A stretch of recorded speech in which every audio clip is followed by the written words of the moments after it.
कैसे हैं आप सभी।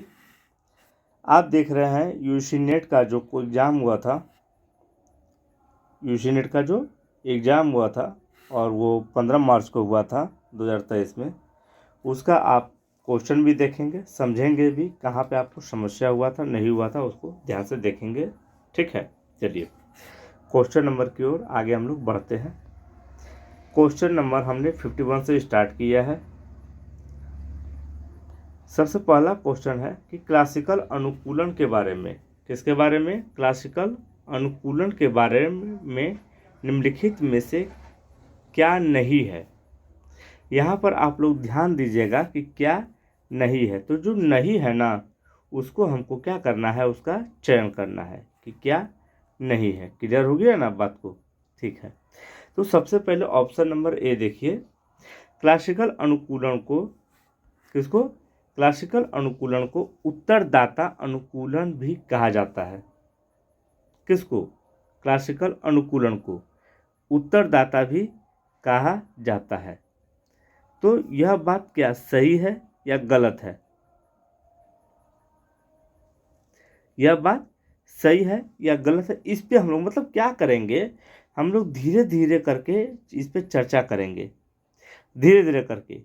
और इस पे चर्चा करके हम लोग यह समझेंगे कि हम लोग किस अवस्था में जा रहे हैं। ठीक है, हम लोग किस अवस्था में जा रहे हैं और हमको क्या करना चाहिए, इस बात को हम लोग को ध्यान देना है। तो क्लासिकल अनुकूलन को उत्तरदाता अनुकूलन भी कहा जाता है, हाँ या ना? तो यह बात कहा जाता है, हाँ कहा जाता है, क्लासिकल अनुकूलन को उत्तरदाता अनुकूलन भी कहा जाता है। तो ये सही है, तो इसको हम रखेंगे। जब एक पहले के निष्पक्ष उद्दीपक को किसी स्वचालित ढंग से प्रतिक्रिया प्राप्त करने वाले उद्दीपक के साथ युग्मित किया जाता है तो वह भी प्रतिक्रिया प्राप्त करता है। यह बात सही है, हाँ या ना? तो बिल्कुल सही है। ऑप्शन नंबर सी हम लोग पढ़ रहे हैं। ठीक है, ऑप्शन नंबर सी कहता है यह इस तथ्य पर आधारित है कि कुछ निश्चित उद्दीपक बिना कुछ सीखे ही कुछ निश्चित प्रतिक्रिया उत्पन्न कर लेता है। तो बिल्कुल गलत है। किसी उद्दीपक के बारे में बिना आप सीखे कुछ प्रतिक्रिया दे ही नहीं पाइएगा आप, बिना अनुभव का, बिना लर्निंग का। तो ये आपका सी क्या हो गया, गलत है। यहाँ पर सी क्या हो गया आपका, गलत हो गया। यहाँ पर सी क्या हो गया, रॉन्ग। इसका नंबर डी देख लेते हैं। क्लासिकल अनुकूलन को नैमित्तिक अनुकूलन भी कहा जाता है। तो नैमित्तिक अनुकूलन क्लासिकल अनुकूलन को नहीं कहा जाता है। ठीक है, तो ये भी गलत हो गया। क्लासिकल अनुकूलन में उद्दीपक और प्रतिक्रिया के बीच कोई संबंध नहीं है। तो इसके बीच संबंध है, लेकिन हमको चुनना है नहीं वाला। ठीक है, हमको क्या चुनना है, यहाँ पे देख रहे हैं, यहाँ पे नहीं वाला चुनना है, जबकि वहाँ पे वो सही है। क्लियर?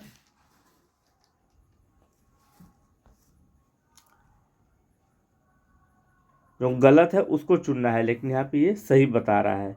हम लोग बढ़ते हैं आगे।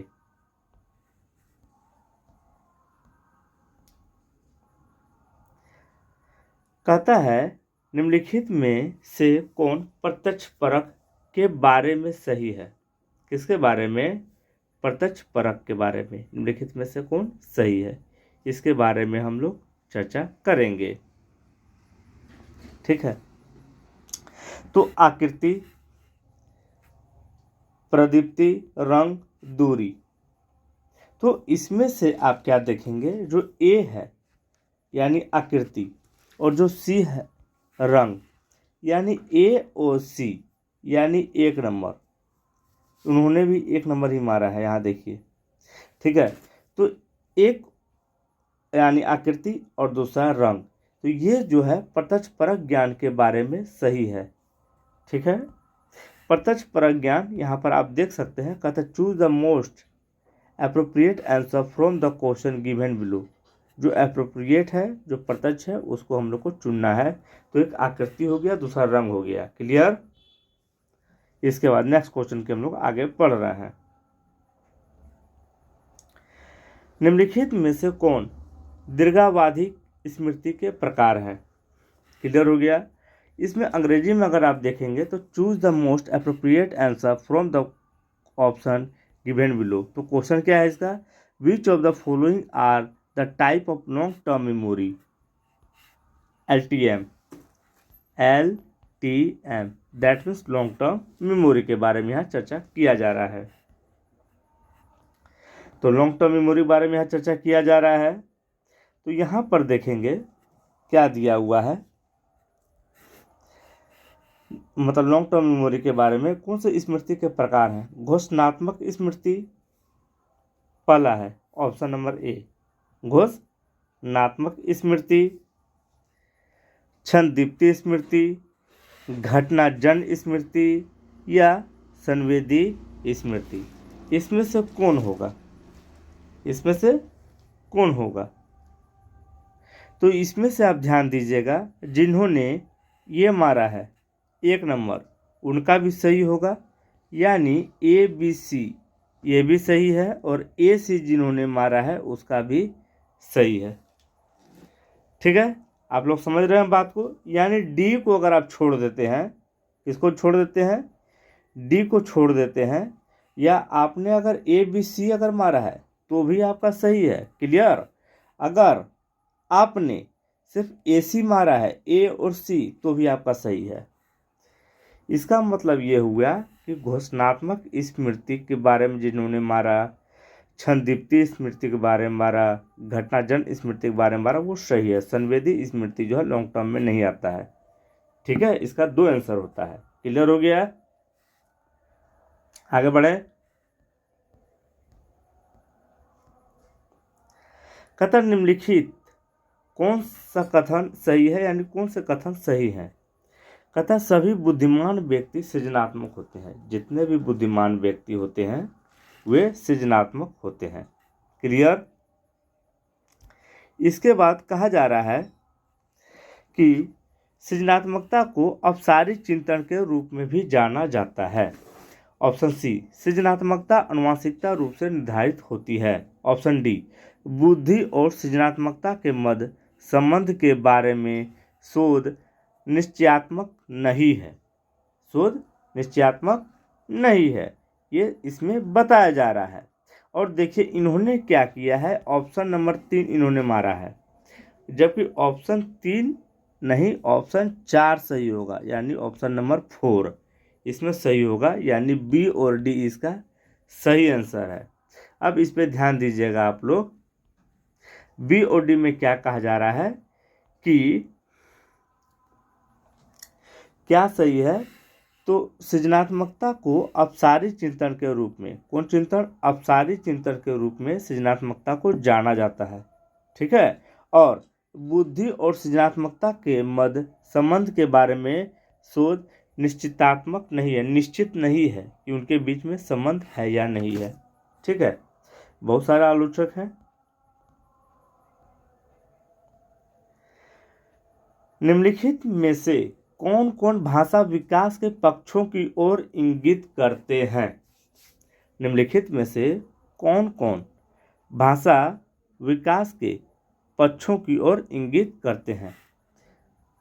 ठीक है, ऑप्शन नंबर यहां पर देखिए, ऑप्शन में क्या दिया हुआ है,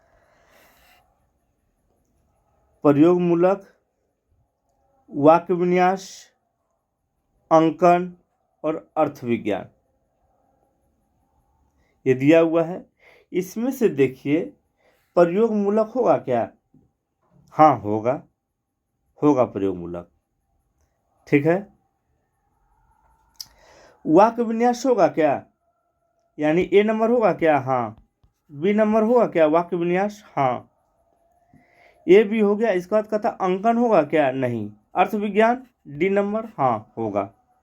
यानी ए बी और डी सही है। तो ए बी डी किस में आता है, 3 नंबर में आता है, यानी 3 नंबर सही है। ये भी उनका गलत हो गया जिन्होंने बनाया था, जो हमको दिए हैं। ठीक है, हम उनका अपमान नहीं कर रहे हैं। क्लियर।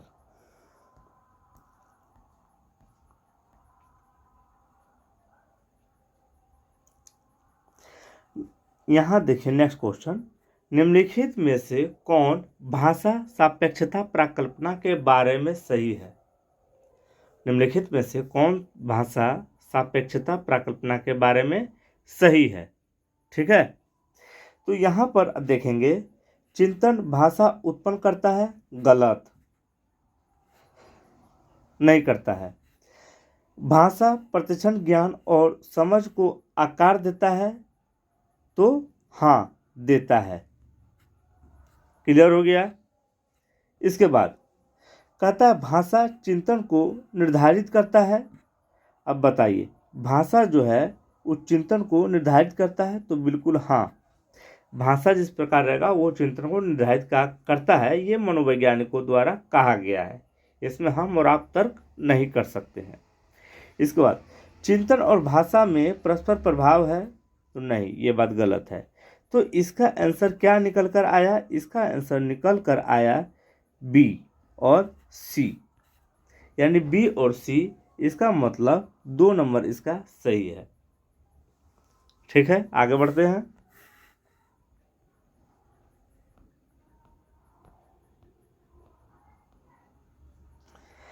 स्ट्रेस दैट मीन्स दबाव, यहाँ पर स्ट्रेस का चर्चा किया गया है, दैट मीन्स दबाव का चर्चा किया गया है। यहाँ पर देखिए, कहता है कि स्ट्रेस दैट मीन्स दबाव से संबंधित निम्नलिखित में से कौन सा कथन सही है?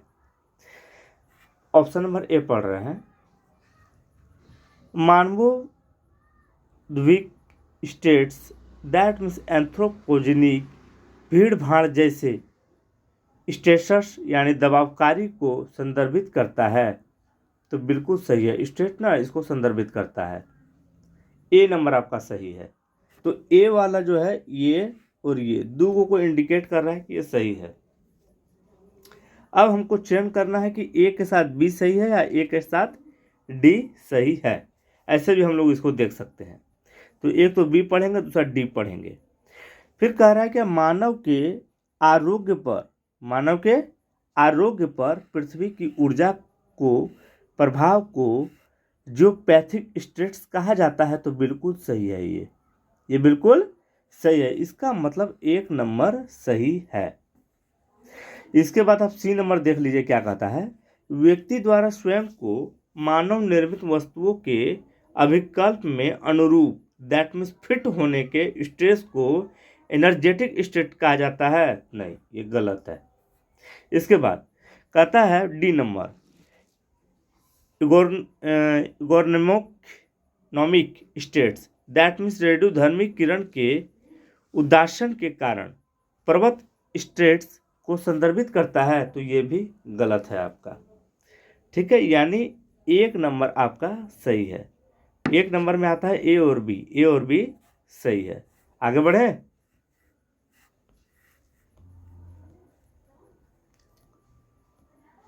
हिचकिचाहट थोड़ा सा पैदा हो जाता है क्योंकि कंप्यूटर से बनाते थे और कंप्यूटर मेरा साउंड जो है वो रिकॉर्ड नहीं हो रहा है, इसीलिए मोबाइल में मुझे करना पड़ रहा है। कहता है मनोवैज्ञानिक तनाव के संदर्भ में, किसमें? मनोवैज्ञानिक तनाव के संदर्भ में निम्नलिखित में से कौन सत्य है? तनाव एक अस्थायी परिघटना है, तो हाँ बिल्कुल सही है। कहता है तनाव एक मनोगत बोध है, गलत। देखिए यहाँ पे 3 को दिया हुआ है, इसका मतलब एक जब सही होगा तो बाकी 2 को ऑटोमेटिक सही होगा, क्योंकि ये तो गलत है।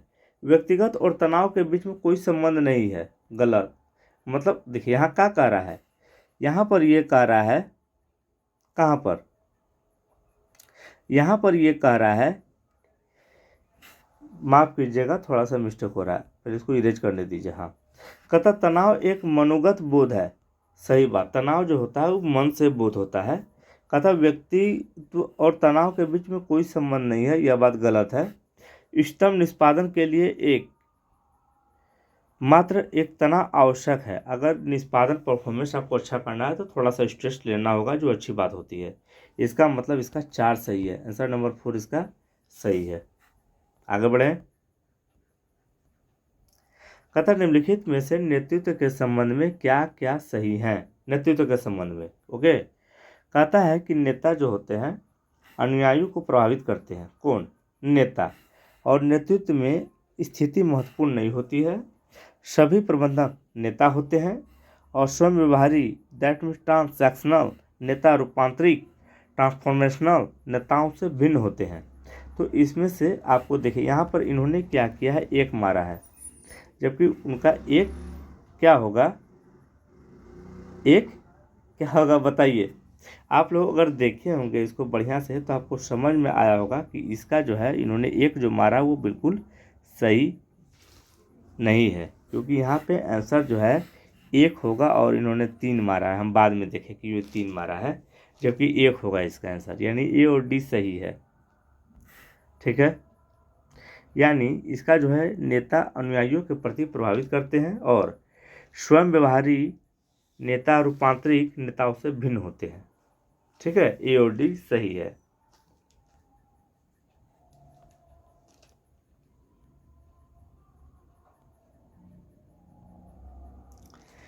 नेतृत्व प्रभाविता के फिडलर कंटिंजेंसी मॉडल के लिए निम्नलिखित में से कौन लागू होता है।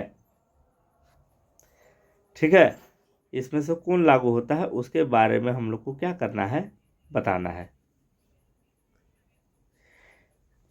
कहता नेतृत्व प्रभाविता के फिडलर कंटिजेंसी मॉडल के लिए निम्नलिखित में से कौन लागू होता है, हम लोग इसको देखेंगे। तो नेता की पद सत्ता, नेता की पद सत्ता तो बिल्कुल सही में होता है। ठीक है, कार्य संरचना की मात्रा यानी डिग्री, हाँ ये भी सही है, ये भी सही है। नेता सदस्य संबंध, ये भी सही है। नेता के जन्मजात गुण, ये नहीं है। इसका मतलब यहाँ पे आंसर ऑप्शन नंबर 2 जो इन्होंने मारा है वो बिल्कुल सही मारा है। बहुत अच्छे, अच्छा, ठीक है, अच्छा काम किया आपने। यहाँ पर देखिए स्वयं व्यवहार विश्लेषण निम्नलिखित अहम स्थितियों से संबंधित है, अहम स्थितियों से संबंधित है। तो यहाँ पर देखिए कहता है critical parent adult, critical parent adult ये सही है। पेरेंट चाइल्ड एडल्ट ये भी सही है, ये भी।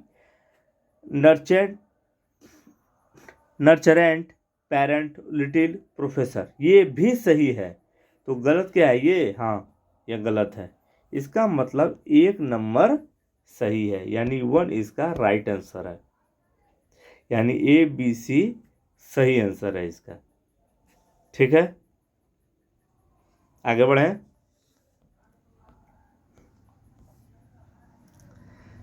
कहता है बल क्षेत्र विश्लेषण में परामर्श प्राप्तकर्ता निम्नलिखित का विश्लेषण करता है, निम्नलिखित का विश्लेषण करता है। इनमें से कौन, तो वो हमको चुनना है किसका किसका विश्लेषण करता है।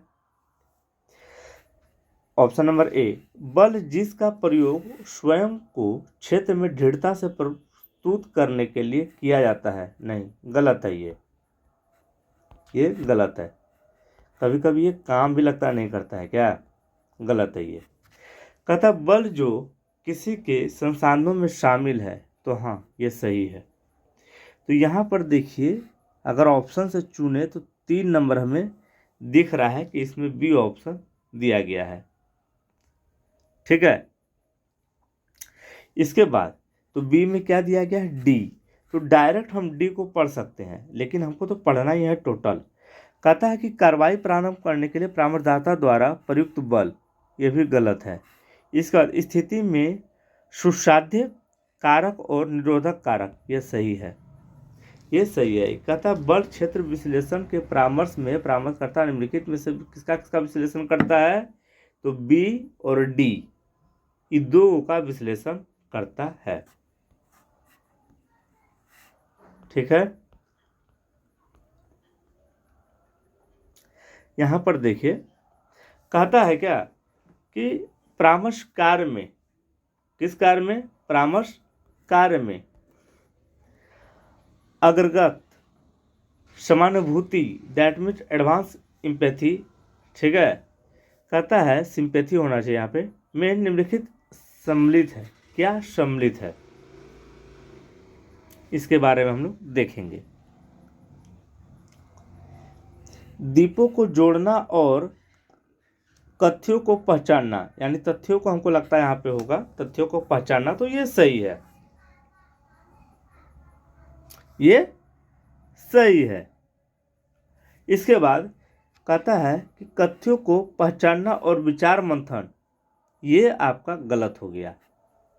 फिर कहता है अस्पष्ट को स्पष्ट करना और कथ्यों दैट मीन तथ्यों को पहचानना, तो ये आपका सही है। इसके बाद ए हो गया, सी हो गया, दो को सही हुआ है। इसका कहता है क्या? दीपों को जोड़ना और भावानुवाद करना, नहीं, ये भी नहीं, यानी ए और सी सही है। ए और सी का ऑप्शन आता है 2, यानी ये वाला आपका सही है।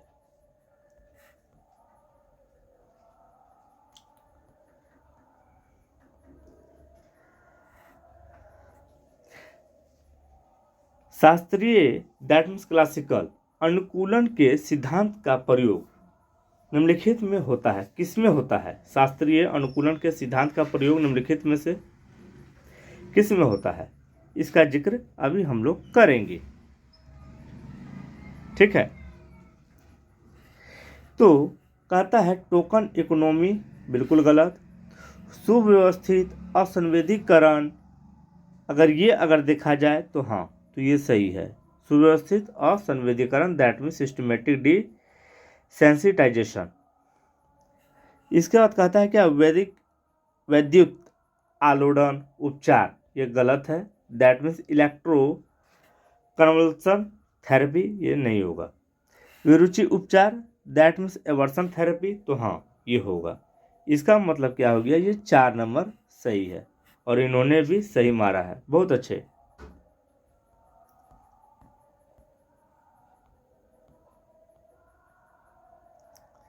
इसके बाद कहता है नेक्स्ट क्वेश्चन, स्वयं व्यवहारिक विश्लेषण के अहम स्थिति विश्लेषण में निम्नलिखित में से कौन कौन शामिल है? इसमें से कौन कौन शामिल है उसका जिक्र किया है। ऑप्शन: ईड ईगो सुपर ईगो, गलत। अल्टर ईगो, गलत। पेरेंट एडल्ट चाइल्ड, बिल्कुल सही।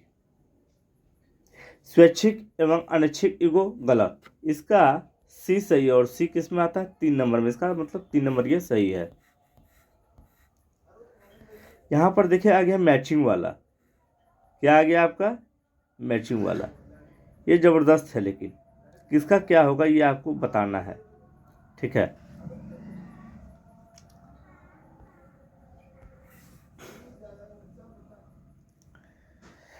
यहाँ पर देखिए दिया हुआ है, सबसे पहले इस साइड पढ़ लीजिए। बिंदु द्विपंक्ति सहसंबंध, समाश्रयण, ठीक है, आंशिक सहसंबंध और फाई गुणांक तो साफ साफ आपको बता दें कि इसका जो आंसर होगा वो क्या होगा। देखिए यहाँ पे सबसे पहले ए नंबर को पकड़िए आप। ए आप 5 गुणांक को पकड़ लीजिए आप। कौन गुणांक को? 5 गुणांक। तो कहता है दोनों मापित चरों के द्विभाजी व नामित होने पर प्रयुक्त सहसंबंध काई स्क्वायर, ठीक है, 5 स्क्वायर काई स्क्वायर परीक्षण हेतु प्रभाव आकार के निर्धारण के लिए अनुमानित परीक्षण, तो ये 5 गुणांक के अंतर्गत आता है। इसका बी में चल जाइए आप। बी में क्या बोल रहा है कि चरों में से एक का मापन द्विभाजी नामित, तो द्विपंक्ति जो सहसंबंध होता है ना, उसमें ये होता है, और दूसरे का मापन अंतराल अथवा अनुपाती मापनी, तो एक होता है नामित और दूसरा मापनी और दूसरा होता है अनुपाती मापनी, तो यह द्विपंक्ति सहसंबंध में आता है। जब 2 को पकड़ा गया तो सी में अब हम लोग चले जाते हैं। किस में चले जाते हैं? सी में। जब सी में हम लोग जाते हैं तो सी का आंसर देखते हैं कि क्या होता है। कहता है एक या अधिक चरों की ज्ञता के आधार पर किसी व्यक्ति के एक चर पर प्राप्तांकों की भविष्यवाणी करने की जो पद्धति कहलाती है वही कहलाती है समाशयन विश्लेषण। बाकी तो आंशिक सहसंबंध इसका होगा ही। क्लियर। चलिए अब यहां पर भी देख लीजिए, उसी तरह है लगभग, इसको मिलाने के लिए कह रहा है। तो सबसे पहला ये पट्टी पढ़ लीजिए, रचनावादी उपागम, सामाजिक माध्यम, मूर्तकल्पी प्रसरण और सैद्धांतिक कूट संकेतन। ठीक है, सैद्धांतिक कूट संकेतन। तो अब हम लोग इसके बारे में देखेंगे कि इसका क्या कौन सा आंसर सही है। ठीक है, इसमें देखिए हम लोग देखेंगे, सबसे पहले ए को पकड़िए आप, ये हाँ ठीक है, घटना क्रिया विज्ञान, घटना क्रिया विज्ञान, इसका आंसर क्या होगा। देखिए घटना क्रिया विज्ञान क्या होता है, एक होता है मूर्त, एक होता है अमूर्त। जब कोई घटना क्रिया विज्ञान के अंतर्गत आता है तो वो जो आता है वो आता है मूर्तकल्पी प्रसरण के अंतर्गत। कौन कल्पी? मूर्तकल्पी। ठीक है, इसके बाद कहता है आख्यान। आख्यान क्या? आख्यान। आख्यान का क्या होता है? रचनावादी उपागम। कौन उपागम? रचनावादी उपागम। इसके बाद आता है ग्राउंडेड सिद्धांत। कौन सिद्धांत? ग्राउंडेड सिद्धांत। ग्राउंडेड सिद्धांत का क्या हो जाएगा? सैद्धांतिक कूट संकेतन। और अंतिम जो है नेटनोग्राफिक विश्लेषण, उसका तो आप समझ ही गए होंगे कि सामाजिक माध्यम। क्लियर, आगे बढ़े।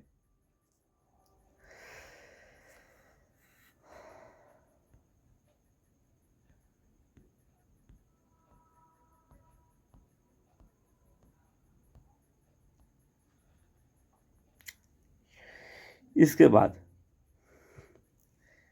यहां पर देखिए दिया हुआ है,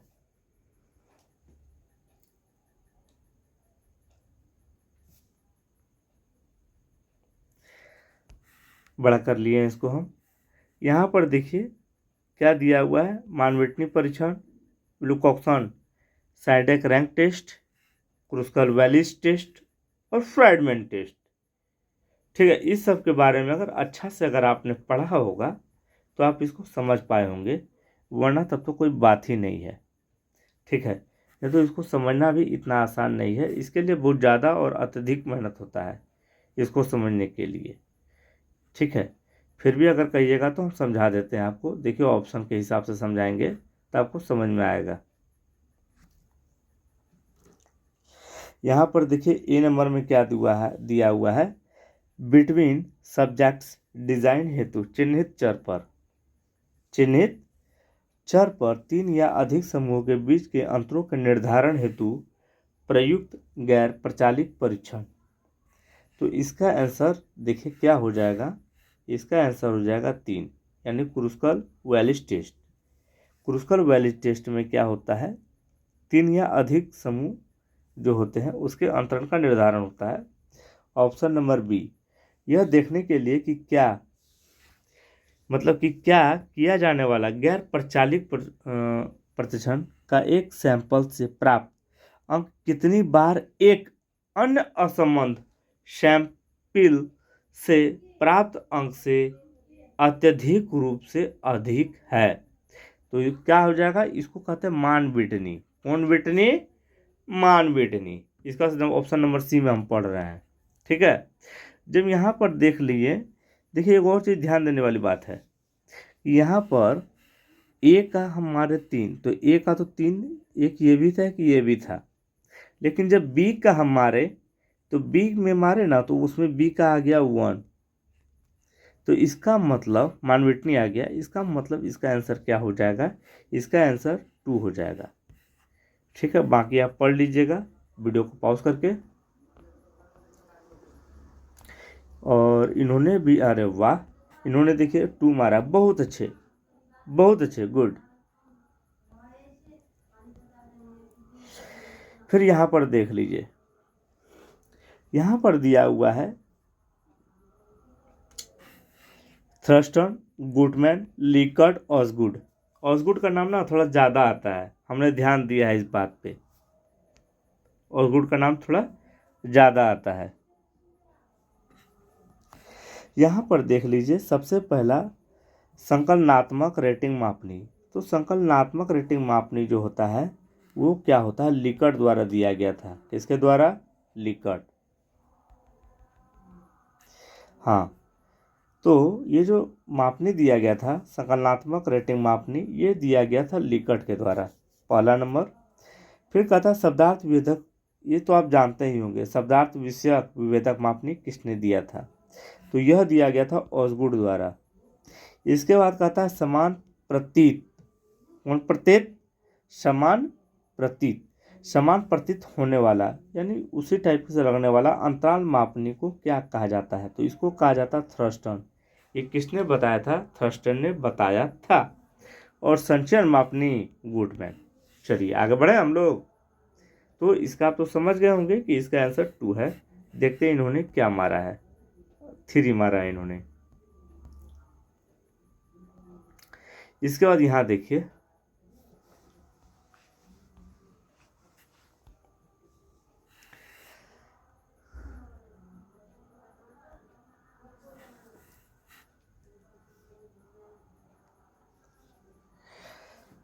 यहाँ पर देखिए लिखा हुआ है टर्नर, फ्रेंजाइल, डाउन संलक्षण और क्लाइनफेल्टर संलक्षण।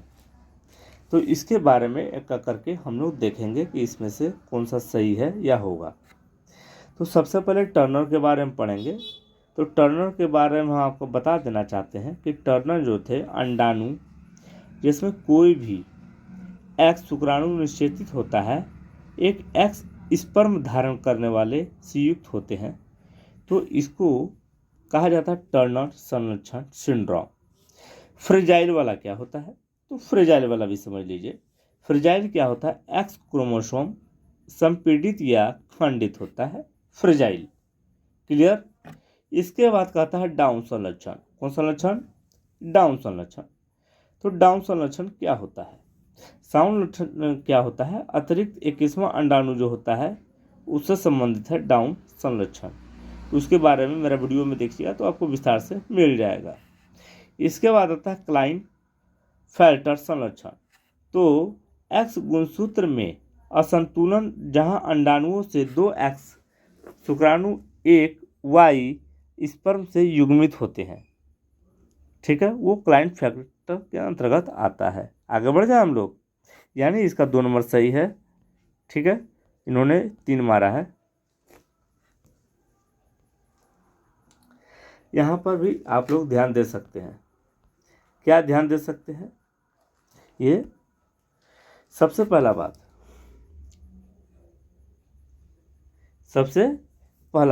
आप लोग को देखने वाली बात ये है, ये लगता है पूरा नज़र नहीं आ रहा आप लोग को। ऑप्शन भी तो देखना चाहिए, ऑप्शन भी आप लोग को नज़र नहीं आ रहा है। अब आ गया नज़र, ठीक है। कुछ कट गया क्या? हाँ, तो यहाँ पर देखिए कहता है शब्दार्थ विभेदक, उप व्याख्यानात्मक, छंदीप्ति स्मृति और कार्बधिक स्मृति। चलिए 4 नंबर यहाँ पर देखिए आप लोग, कहता है शब्दार्थ स्मृति का जो संबंध है वे किससे है? तो विश्व से संबंधित सामान्य ज्ञान और तथ्य के लिए स्मृति एवं तर्क के नियमों हेतु स्मृति जिनका प्रयोग अन्य तथ्यों को नियमित करने में किया जाता है, उसे कहा जाता है शब्दार्थ स्मृति। क्लियर? अब इसको हम थोड़ा ऊपर कर सकते हैं। ठीक है, अब ध्यान से देखिए। इसके बाद कहता है उप व्याख्यान स्मृति क्या होता है? तो उप व्याख्यान स्मृति उसी को कहा जाता है कि किसी काल, स्थान अथवा संदर्भ विशेष में घटित होने वाली घटनाओं हेतु स्मृति को कहा जाता है उप व्याख्यान स्मृति। इसका छंदीप्ति स्मृति क्या होता है? तो कौशल एवं आदतों के संबंध में ठीक है, उसको कार्यविधिक स्मृति क्या होता है, वो क्या हो जाता है, सॉरी यहाँ पे माफ़ कीजिएगा आप लोग, जो क्षणदीप्ति स्मृति होता है वो होता है विशिष्ट महत्व वाली वे घटनाएं ऐसी सुस्पष्ट होती हैं कि मानो वे घटना की फोटो को प्रस्तुत कर रही है। ठीक है, इसके बाद आप लोग यहाँ पर क्या देखेंगे कि जो क्षण दीप्ति स्मृति है, ऑप्शन नंबर सी, इसका क्या हो जाएगा, ऑप्शन नंबर सी का 2 हो जाएगा। यानी विशिष्ट महत्व वाली वे घटनाएं ऐसे सुस्पष्ट होती है कि मानो वे घटनाएं की फोटो की प्रस्तुति कर रही है। क्लियर हो गया। ऑप्शन नंबर डी यानी 4 कहता है कार्यविधिक स्मृति क्या होता है, कौन विधि, कार्यविधिक स्मृति क्या होता है, तो कहता है कि कौशल एवं आदतों संबंध स्मृति को कहा जाता है कार्यविधिक स्मृति। ठीक है, आगे बढ़े। इसके बाद हम लोग देखेंगे नेक्स्ट, यहाँ पर देखिए लिखल है थ्रस्टन, गार्डनर, स्टर्नबर्ग, जेपी दास। इसमें तो सोचने वाली बातें नहीं है, आप लोग जैसे ही देखेंगे वैसे ही आप लोग उसको क्या कर लेंगे, अटैम्प्ट कर लेंगे। ठीक है, जैसे देखेंगे वैसे ही अटैम्प्ट। तो आप लोग जैसे देखें थ्रस्टन, तो जैसे ही थ्रस्टन देखें तो आपको क्या समझ में आया, जैसे ही थ्रस्टन देखें तुरंत तो आपको लगा ओह 7 प्राथमिक मानसिक क्षमताओं का समुच्चय थर्स्टन द्वारा दिया गया था। गार्डनर द्वारा क्या दिया गया, तुरंत आपको पता चल गया होगा, गार्डनर दिया गया बहुबुद्धि का दिया गया था ना। ठीक है, इसके बाद सी नंबर में देखेंगे स्टर्नबर्ग ने क्या दिया था, तो त्रितंत्री दैट मीन्स ट्राइआर्किक सिद्धांत के बारे में बताया था स्टर्नबर्ग ने। और जेपी दास पास मॉडल, ये ना हुआ था। ठीक है, आगे बढ़े। अरे वाह, ये भी देखिए इन्होंने भी क्या किया है, ऑप्शन 3 ही मारा, गुड, बहुत अच्छे। चलिए, आपने बहुत अच्छा प्रयास किया है। इन्हीं के वजह से ही है जो आप लोग को हम क्वेश्चन समझा पा रहे हैं और क्वेश्चन मिला हमें। ठीक है, तो इनको धन्यवाद तो मिलना चाहिए, नाम इनका नहीं लेंगे हम। आगे बढ़े। तो सबसे पहला बात आपको समझने वाली ये है इसमें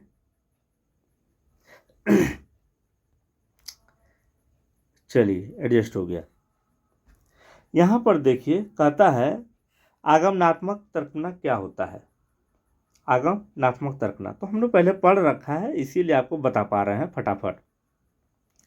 तो विशिष्ट तथ्यों से सामान्य सिद्धांतों या नियमों का अनुमान करना ही आगमनात्मक तर्कना कहलाता है। क्लियर हो गया बात। ठीक है, इसके बाद आप लोग समझिएगा। इसके बाद कहता है निगमनात्मक तर्कना क्या होता है।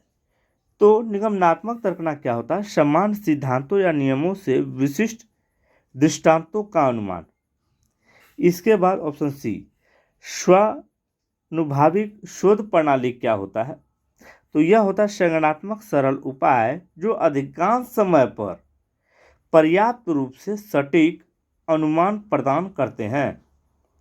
और ऑप्शन डी यानी kiln Vidhi that means algorithm क्या होता है, वह पद्धति जिसमें एक समस्या के समाधान के चरणों को श्रृंखला सम्मिलित होती है।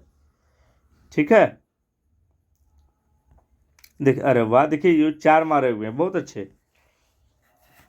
इनका प्रशंसा करना बनता है कि इन्होंने अपना क्वेश्चन दिया है हमें और बोला है कि सर मतलब आप थोड़ा डिस्क्राइब कर दीजिए, समझा दीजिए। तो हमें बहुत अच्छा लगा कि इन्होंने अपना दिया। ठीक है, तो यहाँ पर आप देख सकते हैं इन्होंने बहुत ही अच्छी पहल की, जो हमको इन्होंने अपना क्वेश्चन दिया। इन्होंने इनका जितना भी धन्यवाद दिया जाए वो कम है।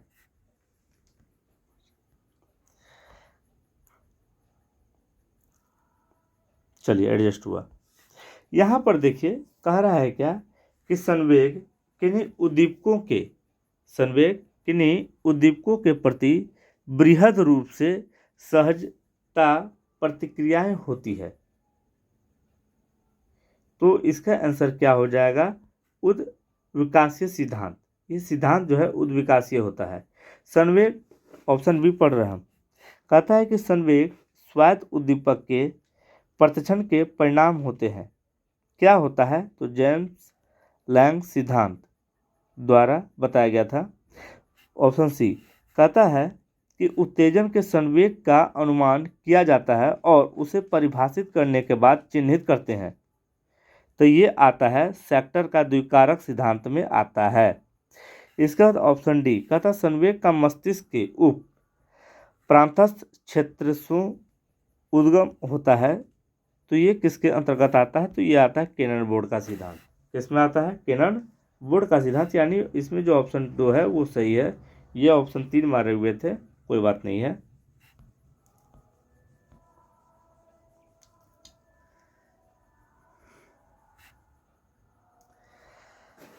यहाँ पर देखिए दिया हुआ है ऑप्शन ए में स्नाइडर, बी में दिया है डाइनर, सी में दिया है एंटोनोस्की और ऑप्शन डी में दिया है फ्रेडरिक्सन।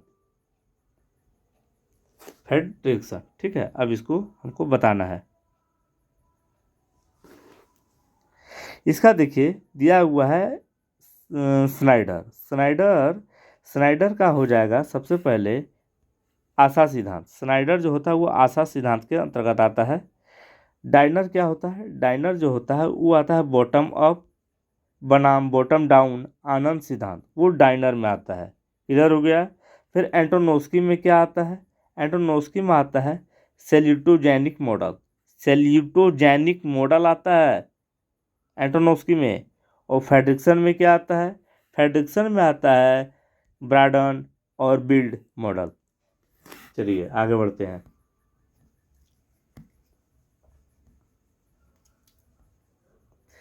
कहता है मापन की निम्नलिखित मापनियों या क्रम सूचियों नामित अनुपात व अंतराल को उनके गुणों के अनुसार व्यवस्थित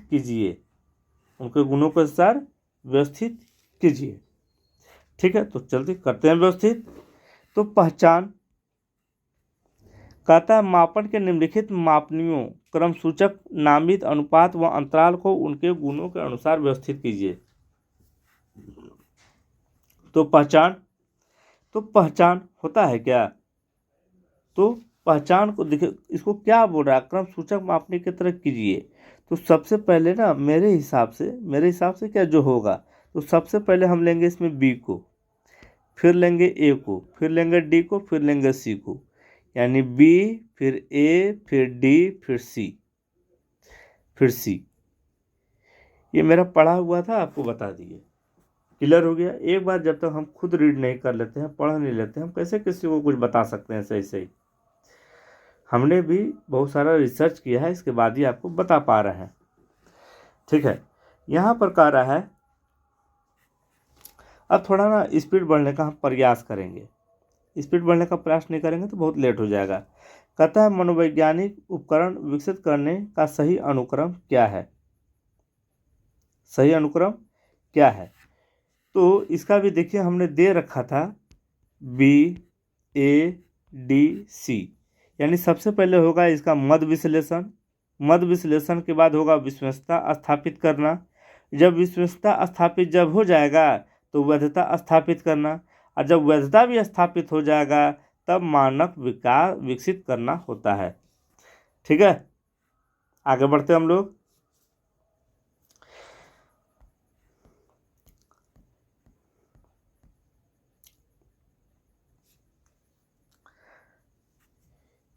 देखिए क्वेश्चन इतना बड़ा है कि मन करता है अब ये छोड़ दे, एग्जाम में बच्चों का क्या हालत होगा। त्रिविमानुचालक कहता है कि स्टेरोटॉक्सिक उपकरण के प्रयोग से रेडियो आवृत्ति विकसित करने में सम्मिलित चरणों का सही क्रम क्या होगा?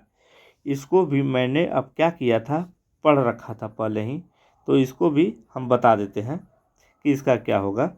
तो सबसे पहले इसका होगा डी नंबर, यानी सबसे पहले होगा डी। कहता है क्या कि त्रिविमानुचालक मानुचालक उपकरण पर चूहे के सिर को जमाना। सबसे पहले ना आपको सिर को क्या करना है, सबसे पहले सिर को जमा देना है। इसके बाद चूहे के नंबर ए, डी के बाद ए कहता है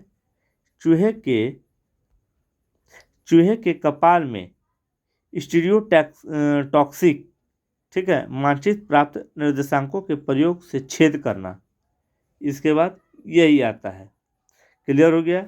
इसके बाद आएगा ई नंबर में क्या है, कहता है विद्युत को मस्तिष्क में उपयुक्त गहराई तक ढकेलना ताकि यह मस्तिष्क क्षेत्र के निर्धारित विशिष्ट क्षेत्र को स्पर्श करने लगे।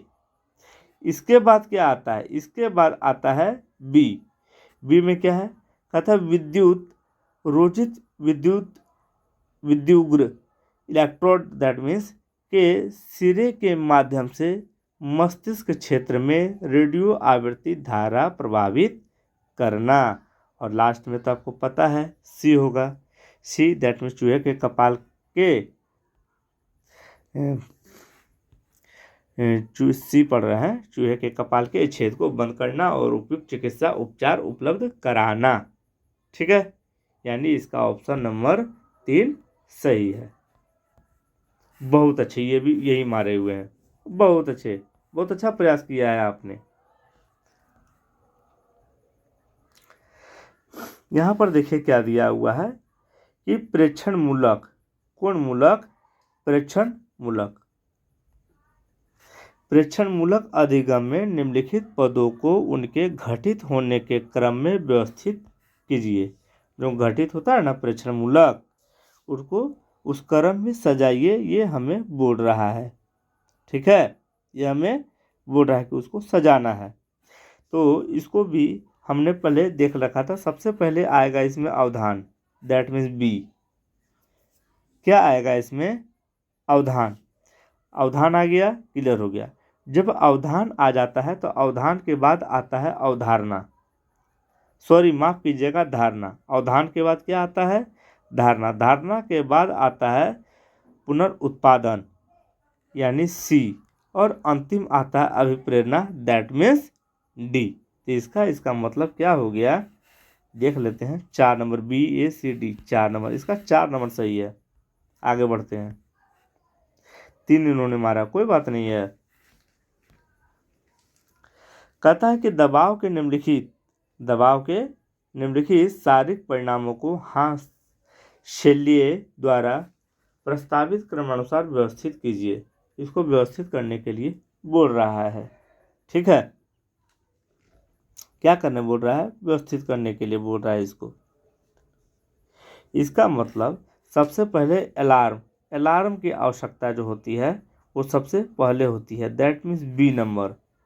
अलार्म हो गया, अलार्म के बाद प्रतिरोध, दैट मीन्स सी नंबर। प्रतिरोध तो होगा ही कि नहीं होगा, प्रतिरोध के बाद होता है निषेचन, दैट मीन्स ए। बस बी सी ए किस में है, 3 नंबर में है, दैट मीन्स का 3 नंबर सही है। इन्होंने 1 मारा हुआ है, कोई बात नहीं है। इसके बाद कहता है कि जोसेफ वालास द्वारा प्रतिपादित सृजनात्मकता के 4 चरण के सिद्धांतों के अनुसार निम्नलिखित चरणों को सही क्रम में लगाइए। इसको सही क्रम में लगाने के लिए बोल रहा है। ठीक है, तो सही क्रम में हम लोग लगाते हैं इसको। तो सबसे पहले क्या हो जाएगा, तैयारी किसी भी चीज़ के लिए तैयारी आवश्यक है। तैयारी के बाद हो जाएगा उद्भवन, दैट मीन्स आयुष्मान। उद्भवन इसको बोल सकते हैं, उद्भव करना यानी बी। इसके बाद होता है प्रतिदीप्ति, दैट मीन्स सी, और इसके बाद तो लास्ट में अंतिम तो सत्यापन होता है, तो डी। तो कौन सा सही है, इसका 2 नंबर सही है। आगे बढ़े।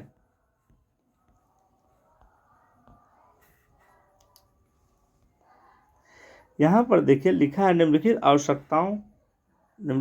आवश्यकताओं को मास्लो के पदानुक्रम व्यवस्थित कीजिए। ठीक है, निम्नलिखित आवश्यकताओं को मास्लो के पदानुक्रमानुसार क्या कीजिए, व्यवस्थित कीजिए। तो चलिए हम लोग व्यवस्थित करते हैं इसको। ठीक है, सबसे पहले इसका होगा शरीर क्रियात्मक, यानी ए इसका सही है। क्लियर। शरीर क्रियात्मक के बाद इसको हम देखेंगे सुरक्षा। चलिए, ये भी सही हो गया। क्लियर। इसके बाद देखेंगे सी, यानी संबंधन। इसके बाद देखेंगे क्या, सम्मान। और अंतिम क्या बच गया, अंतिम ई, आत्मसिद्धि। ठीक है। इसका मतलब इसका कौन सा आंसर सही हो गया, मतलब कौन वाला ऑप्शन सही हो गया, इसका 2 सही हो गया। चलिए आगे बढ़ते हैं।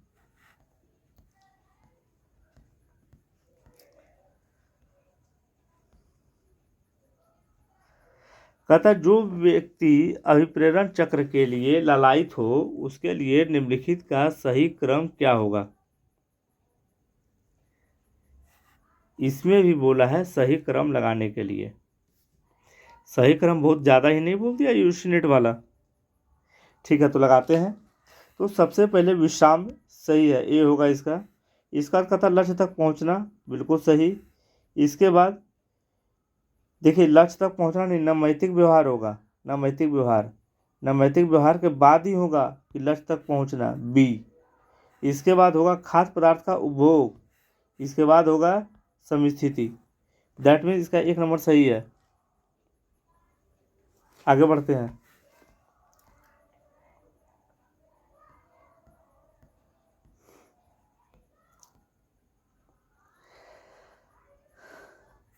कहता है कि टर्कमैन के समूह विकास निर्देश के अनुसार सही क्रम का पहचान कीजिए। इसका सही क्रम का पहचान करने के लिए बोल रहा है। ठीक है। अब पढ़ लीजिएगा पूरा आप लोग। इसका सही क्रम का पहचान करने के लिए बोल रहा है कि इसका सही क्रम क्या होगा। तो सबसे पहले होगा इसका रूप देना। क्या देना, रूप देना। हमें लगता है बहुत समय लग जाएगा। ठीक है, तो समय को ना देते हुए हम डायरेक्ट अब बताया करेंगे। इसको आप लोग बाद में देख लीजिएगा। ठीक है, तो इसका जो है ऑप्शन नंबर 3 इसका सही है, DBACE। आप लोग देख लीजिएगा। चलिए आगे बढ़ते हैं। इसके बाद यहाँ पर देख रहे हैं आप लोग क्वेश्चन नंबर कितना, वो तो आपको बताना ही पड़ेगा। 85 क्वेश्चन नंबर जब 85 पाइएगा तो 85 का देखिए इसमें से क्या सही है। 85 का इसमें से क्या सही है। तो 85 का इसमें से आपका देखिएगा यहाँ पे कि आपका ये 4 नंबर सही है। कितना नंबर, 4 नंबर। क्लियर। आगे बढ़ते हैं। क्वेश्चन नंबर 86 की ओर। क्वेश्चन नंबर जो 86 होगा उसमें से आपका कौन सही है। क्वेश्चन नंबर जब 86 की ओर बढ़ेंगे तो उसमें से आपका यहाँ पे 1 नंबर सही है, ये वाला। ठीक है, आगे बढ़ते हैं।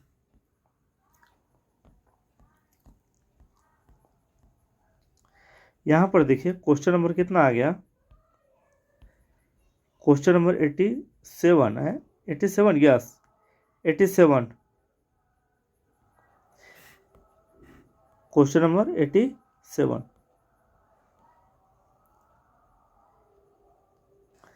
यहाँ पर देखिए आपका कौन सा सही है। तो यहाँ पर आपका 3 नंबर सही है। ठीक है, चलिए आगे बढ़ते हैं।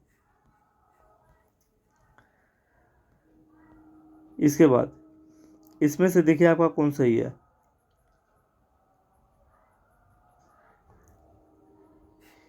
इसमें से आपका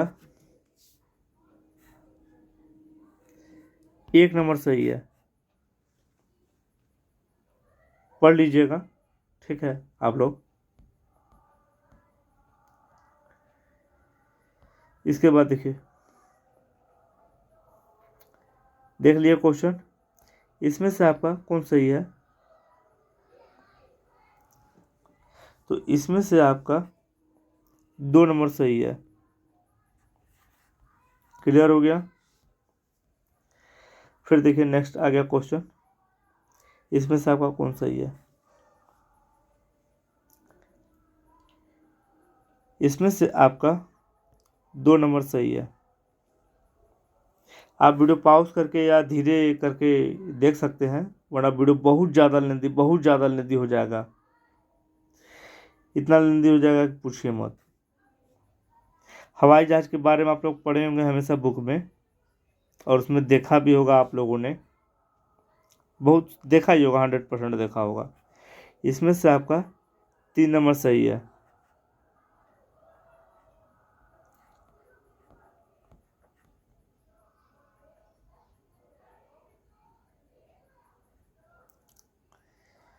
इसके बाद इसमें से आपका 3 नंबर सही है।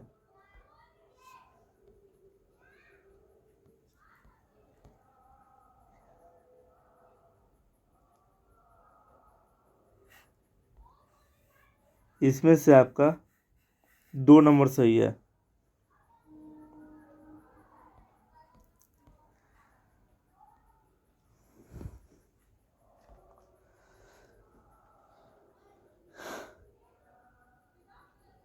इसमें से आपका 2 नंबर सही है। ये तो पता चलिए गया आप लोग को भी।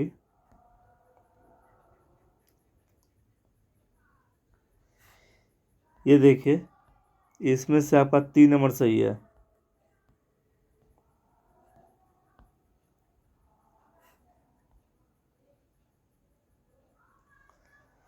इसमें से आपका 3 नंबर सही है।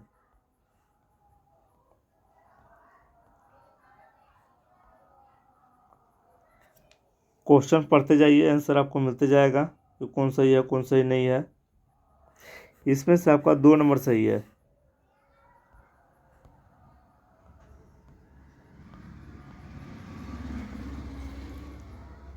इसमें से देख लीजिए, इसमें से आपका 4 नंबर सही है।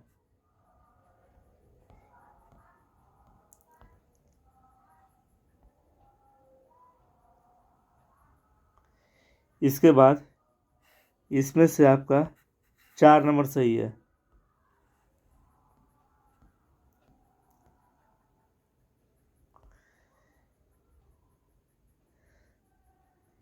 इसमें से आपका 3 नंबर सही है।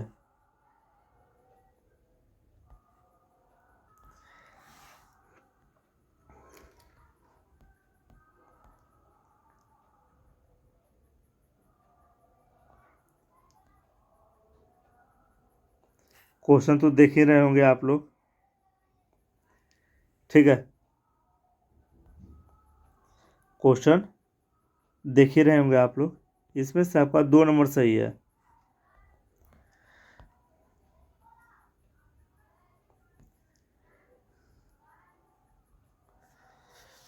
ये भी देख लिया होगा आप लोगों ने, देख लिए क्वेश्चन, आगे बढ़ें।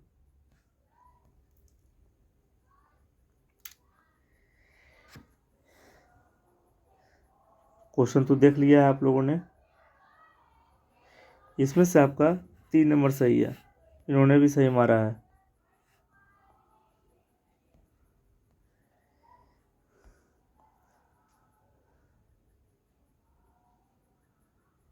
इंग्लिश से भी देख लीजिए कभी कभी आप लोग। इसमें से आपका 3 नंबर सही है। 3 नंबर सही है।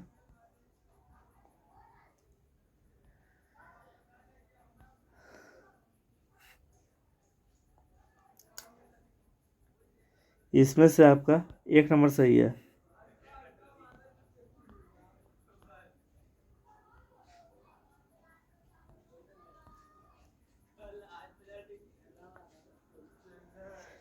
इसमें से आपका 4 नंबर सही है। इन्होंने सही मारा है।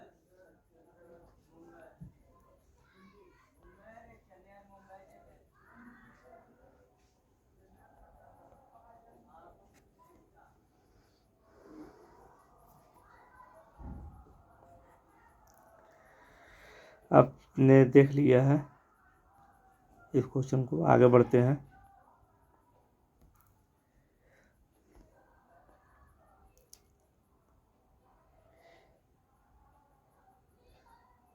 इसमें से 2 नंबर सही है।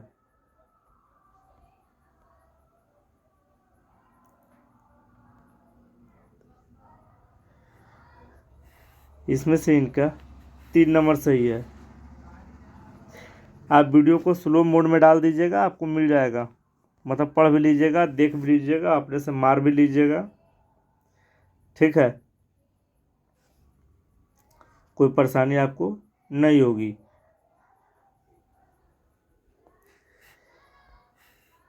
इसमें से आपका 3 नंबर सही है,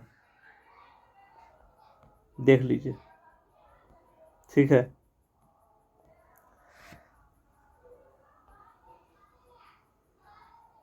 इसमें से आपका 1 नंबर सही है।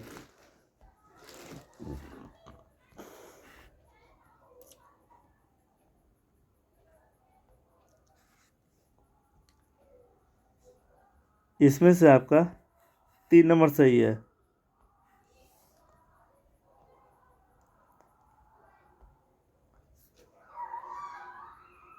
इसमें से आपका 4 नंबर सही है।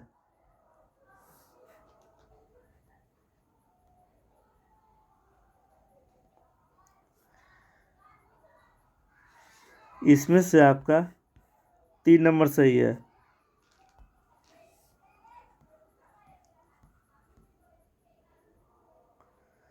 क्वेश्चन तो आप लोग देख ही लिया होगा। इसमें से आपका 1 नंबर सही है।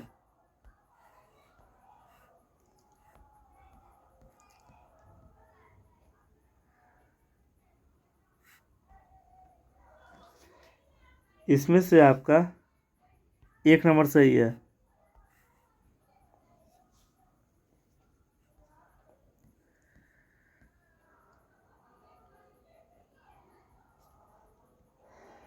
इसमें से आपका 4 नंबर सही है।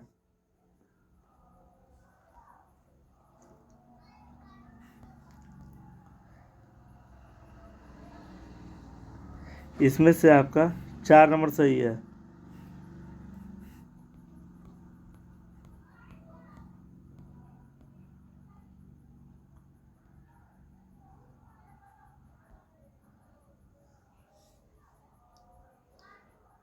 इसमें से आपका 4 नंबर नहीं, इसमें से आपका 3 नंबर सही है।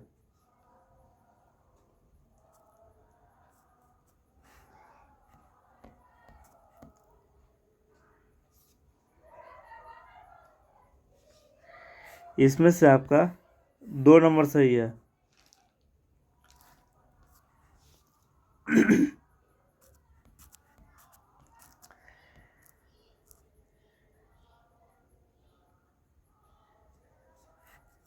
इसमें से आपका 3 नंबर सही है।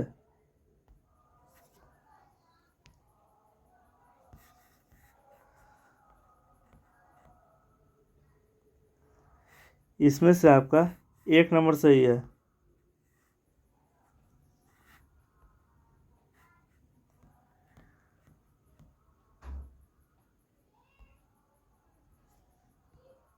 इसमें से आपका 1 नंबर सही है।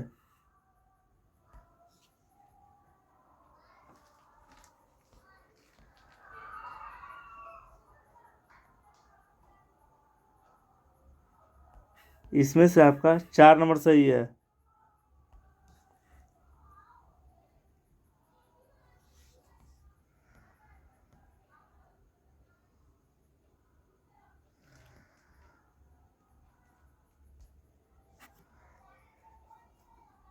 इसमें से आपका 2 नंबर सही है।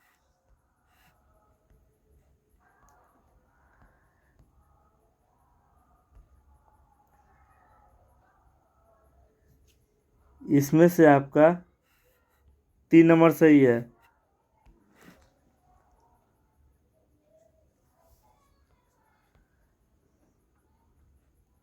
इसमें से आपका 2 नंबर सही है। 2 नंबर।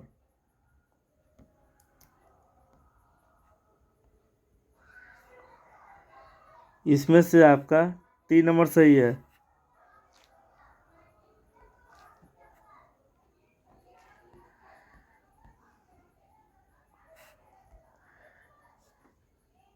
इसमें से आपका 2 नंबर सही है।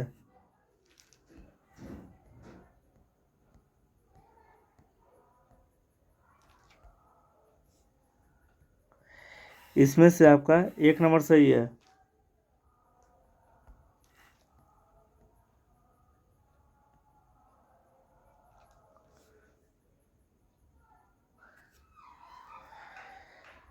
इसमें से आपका 4 नंबर सही है।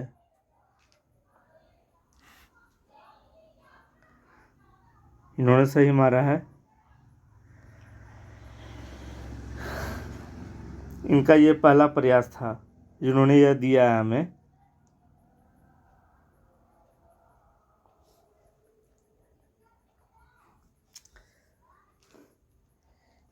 इनका इसमें 2 नंबर सही है और ये भी इनका सही है।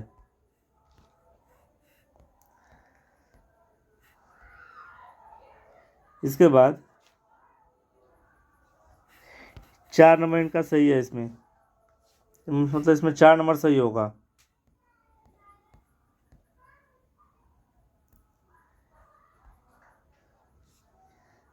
इसमें जो है 3 नंबर सही होगा। ठीक।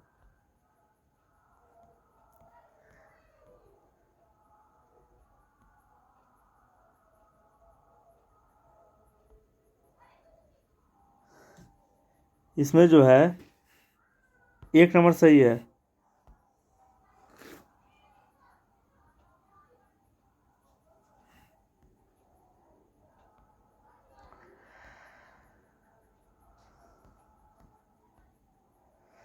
यहाँ पर इसको देख लीजिए। देखने के बाद इसमें से 2 नंबर सही होगा। आप लोग मैच कर लीजिएगा। ठीक है।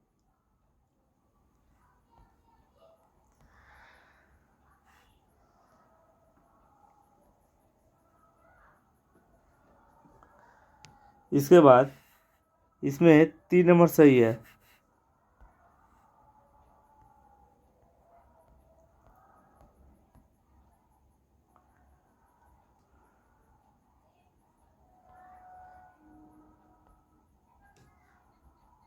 इसके बाद इसमें भी 3 नंबर सही है।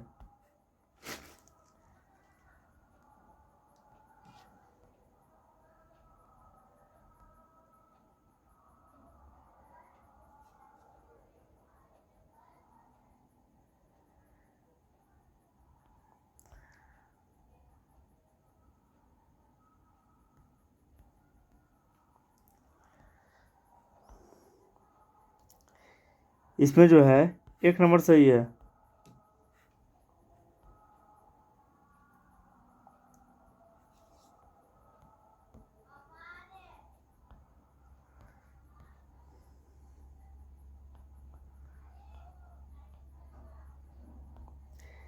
इसमें जो है 2 नंबर सही है।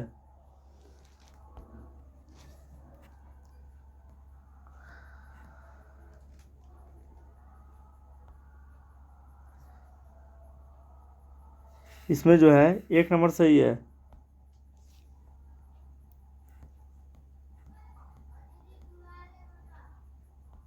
इसमें 2 नंबर सही है।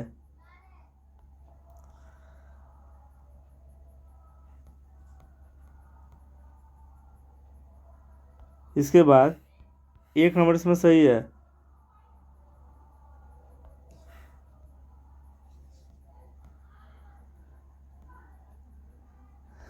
इसमें भी 1 नंबर सही है।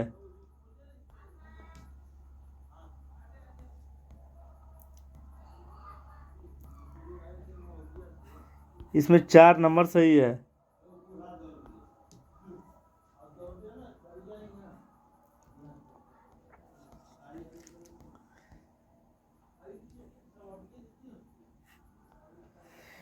इसमें भी 4 नंबर सही है।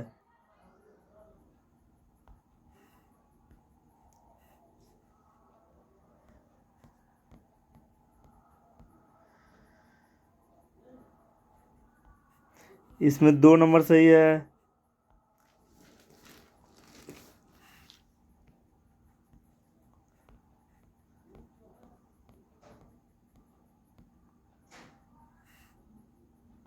इसमें 4 नंबर सही है।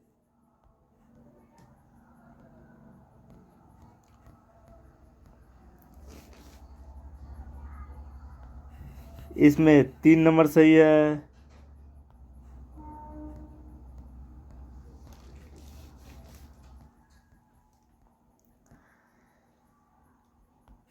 इसमें 4 नंबर सही है।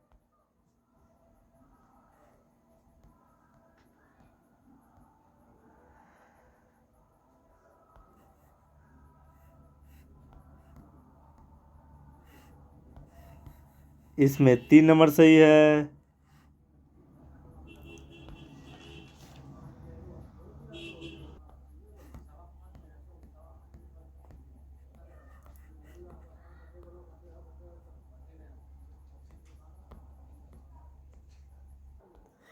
चलिए, आप लोगों ने देख लिया। अब बढ़ते हैं आगे और देखते हैं कि क्या होता है यूजी नेट का एग्ज़ाम में, किस तरह का आप तैयारी करते हैं, इससे आपको कितना लाभ होता है, कितना प्रॉफिट होता है। चलिए, मिलते हैं नेक्स्ट वीडियो में।